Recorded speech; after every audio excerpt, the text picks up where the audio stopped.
하였지만 구체적 사항은 추후에 지속적으로 노사정 간에 논의 합의하기로 설정된 과제들이 있습니다. 예를 들면 비정규직의 기간 문제랄지 3개월 이상 퇴직금 지급하는 문제, 쪼개기 계약 같은 사항들입니다. 이런 과제들에 대해서는 해당 당사자들을 포함하여 앞으로 노사정 간의 논의를 지속해 나갈 계획입니다. 한편 정년 60세 도입과 연계된 임금체계 개편을 위한 취업규칙 변경 절차와 기준 등 정부가 법을 집행하는 관련된 사항과 관련해서 상호 시각차가 있는 과제에 대해서는 관련 전문가 또 노사단체의 의견을 충분히 수렴해서 구체화하도록 해나가게 하겠습니다. 현재 우리 노동시장은 저성장, 고령화 추세가 지속되고 있는 가운데 기업 규모, 고용 형태에 따른 양극화가 고착화 되고 있으며 특히 우리의 미래인 청년들은 극심한 취업난을 겪고 있습니다. 정년 60세 보장 입법 후에 청년 실업률은 13년대에 그 법이 제정되었는데 당시에 청년 실업률이 8%였습니다마는 작년 말에 9%, 그리고 내년 시행을 앞둔 금년에 11.1%로 올라가고 있습니다. 내년부터 정년 60세가 의무화되지만 연공 중심의 임금 체계 등 노동시장의 경직성으로 인하여 장년층도 고용 불안을 걱정하는 실정입니다.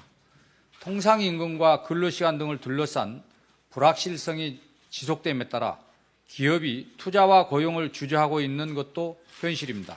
이에 따라 노사정은 당면한 도전과 위기를 극복하기 위하여 노동시장을 근본적으로 바꿔야 한다는 데 공감하고 지난해 12월 23일 현 세대와 미래 세대를 아우르는 공동체적 시각을 바탕으로 노동시장 구조 개선을 추진하되 노사정이 함께 사회적 책임과 부담을 나누어진다는 기본 원칙에 합의하면서 3월 말까지 합의를 완료하기로 국민들께 약속한 바 있습니다.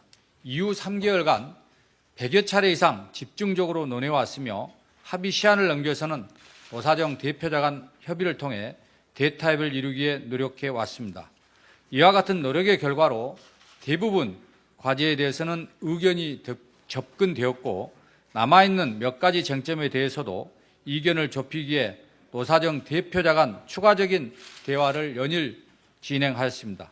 이러한 상황에도 어제 한국노총이 일방적으로 합의 결렬을 선언했습니다.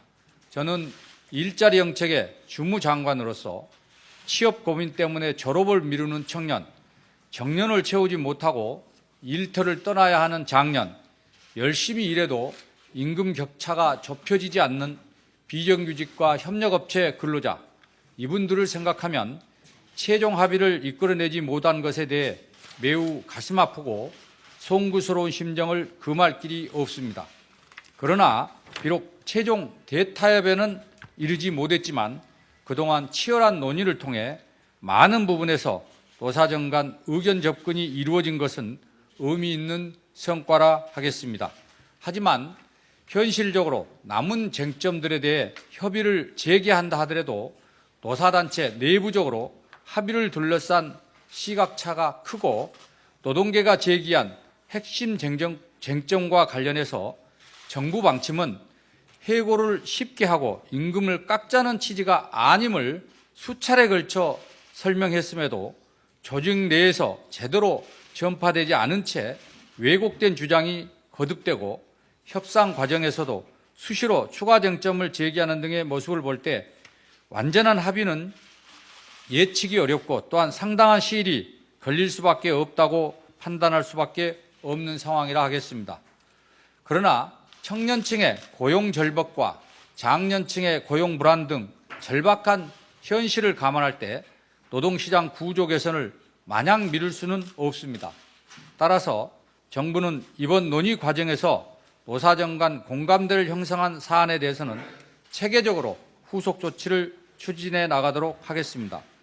첫째, 고용 절벽 앞에 서 있는 청년들에게 희망을 주기 위해 상위 10% 고소득 임직원은 임금 인상을 자제하고 기업도 그에 상응하는 기여를 하여 청년 채용 규모를 확대토록 지원하면서 정부도 장려금을 지원하는 등 상생고용 생태계를 조성할 수 있도록 노사와 함께 적극 노력하겠습니다.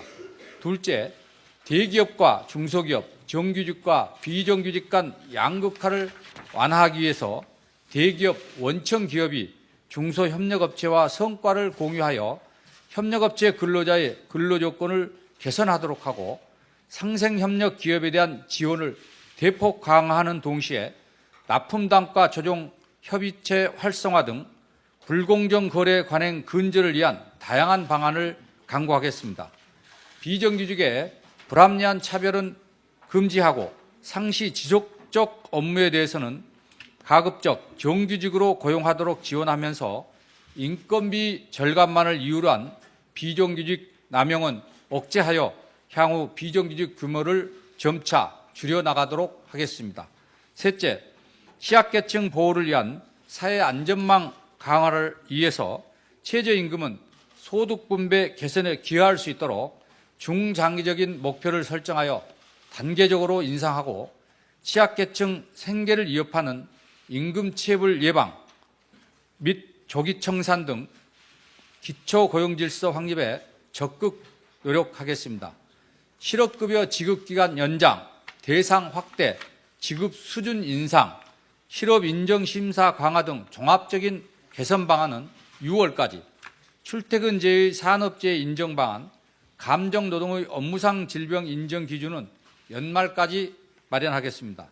넷째, 통상임금 근로시간 정년 안착을 위한 임금체계 개편 등 노동시장의 갈등과 불확실성을 해소해 나가겠습니다.